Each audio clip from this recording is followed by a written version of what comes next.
Welcome to a special Jace Media Music video interview. I am your host, Justin Smollison, proud Jace contributor from across the pond.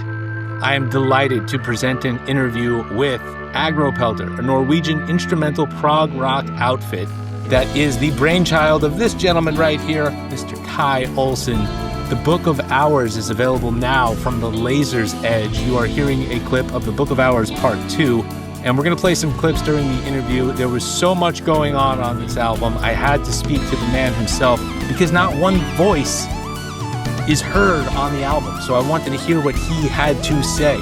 So we're going to have a lot of fun and talk about this fantastic record and the experience of listening to it from start to end. So let's get to it. Jace Media Music audiences worldwide, please welcome Kai Olsen of Agropelter. I am joined by Kai Olsen. Welcome, Kai. Thank you so much for having me. Sure thing. It's a big day for you and Agropelter. It is release day for the Book of Hours. Yes. You excited? You know what? It's kind of what do you call it? Anti-something? Anticlimactic? Yeah, in some sorts, right? Because of the promotion and everything has gone on for such a long time and all that stuff. So this is the day, and who knows what will happen tomorrow? Right. For a little bit, you feel like all these things are coming at you, or maybe coming away. Who knows? But no, it's so cool, and it's cool. Every once in a while, I get to speak to an artist who's speaking to me on release day. So I'm always wondered if they're flooded with phone calls and emails and social media messages and things like that. So, like you're saying, it's been a while leading up to this day, and take us back a little bit earlier. How long did it take to make this album? That's a difficult question because I started working or writing on some of this material all the way back in 2019. Right. I'm not really sure when I decided to release an album, so maybe sometime around 2022, 23 or something like that. So several years. This has been in the works for several years. Yeah, I waited about a year, I believe, for the church or organs to be recorded. Mm-hmm. And the artwork took a long time as well. So yeah, a long time coming. All right, excellent. But it's so cool. The album is called The Book of Hours, and there's a 4-part suite or a mini suite toward the end that is the 4 parts of the Book of Hours, and then you've got a few tracks leading up to that. And there's so much to take in when you do an album of this magnitude, and with it's got so many instruments and so many players. Is it a controlled chaos in your mind, or do you have everything scripted out? You know what? It's a big project when you talk up. I'm not sure if you know the DAW logic and all that stuff. You have you put all the sound files in. Yeah. You have to have some kind of plan, and some kind of structure. But with this, I just went with what sounded cool to me. What did I just scrapped, and I think I was left with something that worked pretty well. So yeah, maybe a bit of structure, maybe a bit of chaos. Let's say it like that. And I think that's for a lot of artists, right? I think a lot of them, they have a template and then, or a basic theme, and then they give themselves a little bit of freedom to go off in different directions, right? Yeah. And when you have all the players that you have on here, and you have a lot of players who join you for one track or another, you give them that freedom to do what they like? Well, with Mathias Olsen, which many have heard of from Englegard and such, he was just given, do whatever you want, because it's not the same as asking Jonas Reingold to put on a bass solo, because all he does is atmospheric stuff and noises and all that stuff. So he recorded a lot of things for each song, and I ended up using a lot of it, but not all. So that's a different kind of approach. Jonas Reingold, I sent him my demo playing, my horrible fretless bass playing. He used some of that. What do you call it? The riffings and the tonalities, and made it and put me to shame, of course. But He's got some Jaco Pastorius stuff going on there. Very. Yeah. That's cool. He was a good. You can hear him coming in, and it's cool. I love it. I love how there is continuity, even though there's no one. There's no one theme unifying everything all the time. It's not like Dark Side of the Moon that had that sort of thing. So, No. but there is this fluidity to everything that I really, really enjoyed about the album. I think you did a really good job executing that idea. Yeah. So the whole idea was, well, the first song called Flute of Peril, it actually has the ending theme. So it might even be considered Book of Hours Part 1, right? Right. So yeah, and the whole thing is having dynamics, but the album never lets up. It goes on from start to finish, but some of the parts are louder, some are slower, etc. So yeah. And in your mind, is there a story unfolding? What can you tell us about the storytelling aspect of this, or is this all just?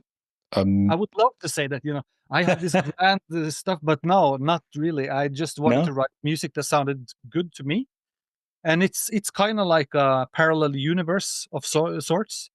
Something that sounded like adventurous and all that stuff. Yeah. So, basically. Is there? Oh, earlier you mentioned that it took you a year to get the church organ part. Yeah. But you did the church organ part, right? Yes. So was it that you were looking for the right instrument or the right setting? What was taking a while there? What was the reason for that? Yeah, it's actually the organ in Oslo, right across the street where I lived. And the organist was a guy from my old hometown, and we had scheduled a date. And I don't remember why it didn't happen that date, but he fell really ill right after. Oh, some okay. Nervous stuff. Had to be hospitalized and all that stuff. So that made it take a whole year from that. Wow. So, yeah. I can understand why you didn't want to just burst into a church and say, "I'm playing the organ." No. You can't do that. Can't do that. All right. And how did you go about getting some of the guest players? Did you know them? Had you worked with them previously? No. Mattias Olsen obviously had worked with Jacob Holm-Lupo from White Willow and stuff. So I thought that, if somebody knew that Jacob was mixing it, maybe we had a connection there. But Mattias was very supportive and, took the challenge and left his mark. I really, really loved what he did on the record. And Jonas also, I just asked him plainly because I've been a fan of his with the Flower Kings and all that for many, many years. And I guess this was around the time of the pandemic. Mm-hmm. A lot of people hadn't had too much to do, so maybe easier for me. Yeah. And how do you go about choosing or finding people? Is it part of your network? Or do you go to your agent and say, I need somebody who's really, really good fretless bass player? No, agent. I wish, but this is way before I even talked to Ken Golden and the Laser's Edge. So this was just partly for fun. But I would release it, but maybe under my own name or something like that. So I just searched up players that I respected and I loved what they do and how they sound. That's pretty much it. Oh wow, it's that simple. It's that simple. If I like it, then it's good. Yeah, that's great. And how do you write? Do you write on piano first? Do you write on guitar first? Only piano, yeah. Oh yeah. Oh, okay, cool. I always whatever you call it. The keys. Yeah. That's cool because I always ask that because I'm always curious as to what the go-to instrument is, if there is one. And in your case, obviously there is one. Are you classically trained? No. No? I'm a horrible piano player. Oh, really?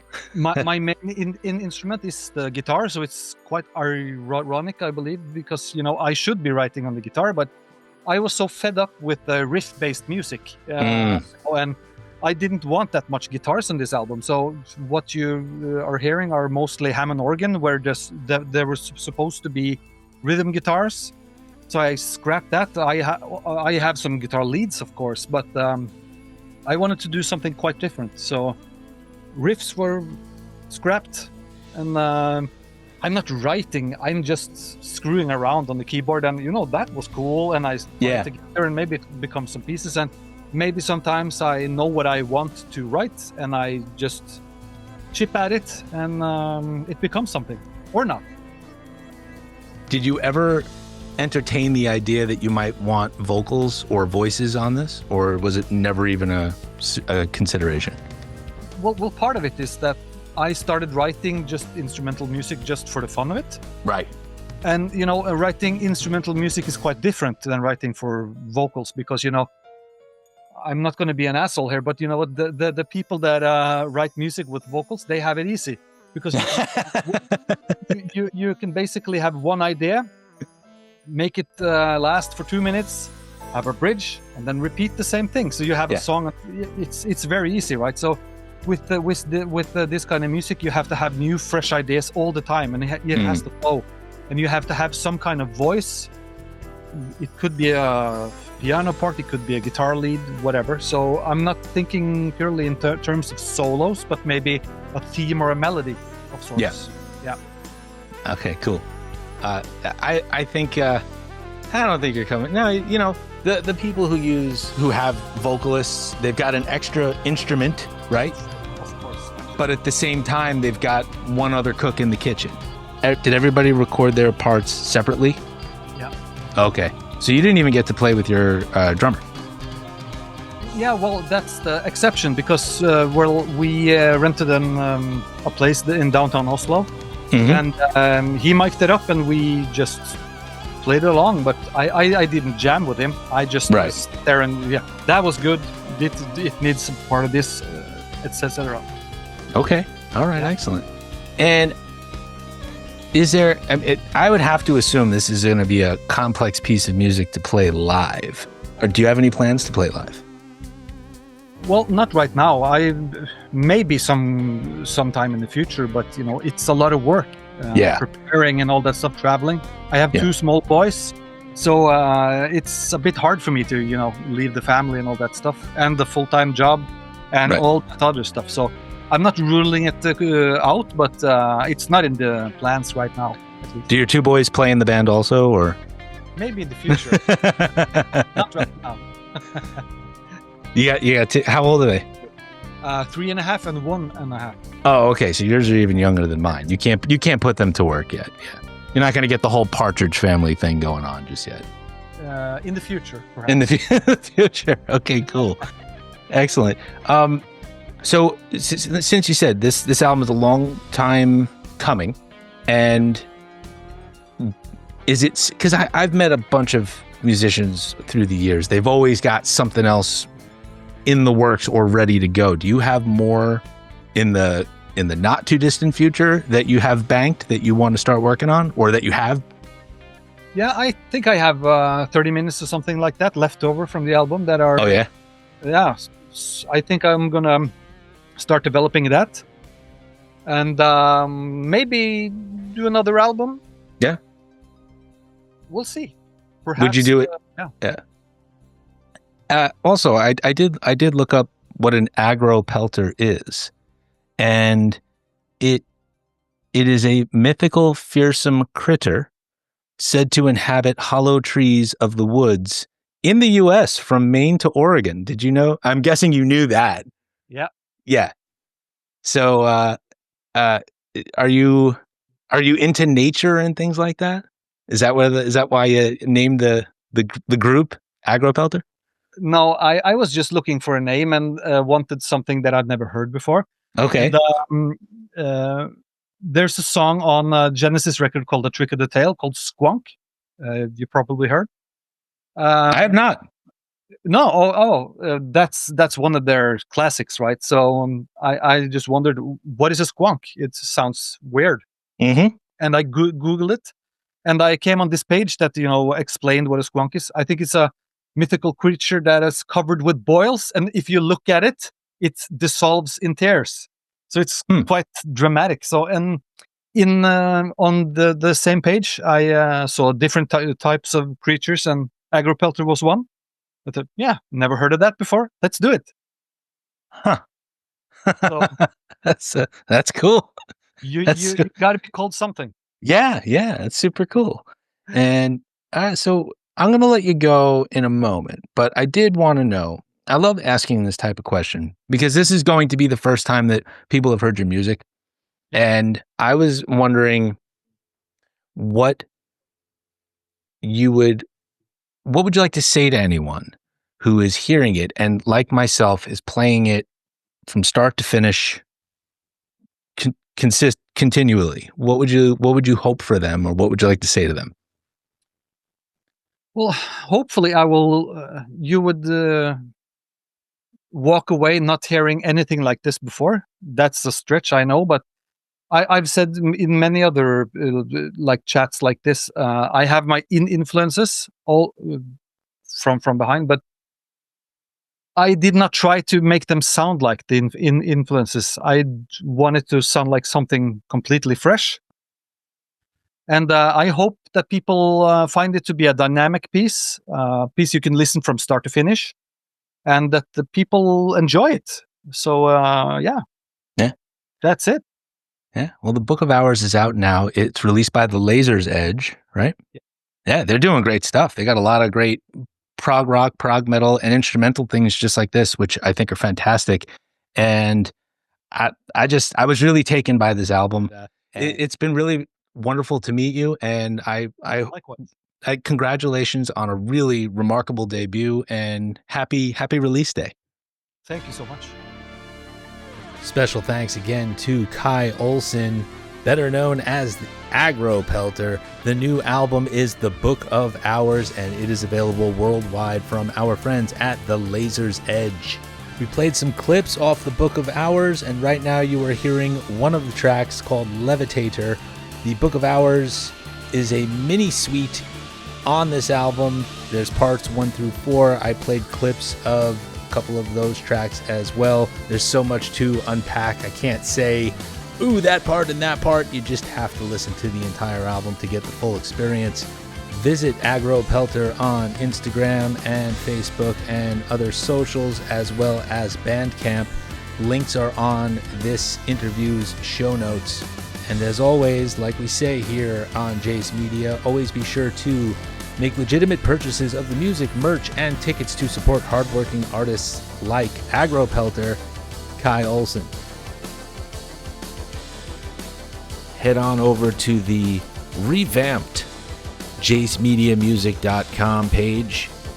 We've got reviews, we've got interviews, we've got all kinds of great music coverage. Check out some of my recent video interviews with my all-time favorite metal singer, John Bush of Armored Saint and Category 7. The drummer of Category 7 and Shadows Fall, Jason Bittner.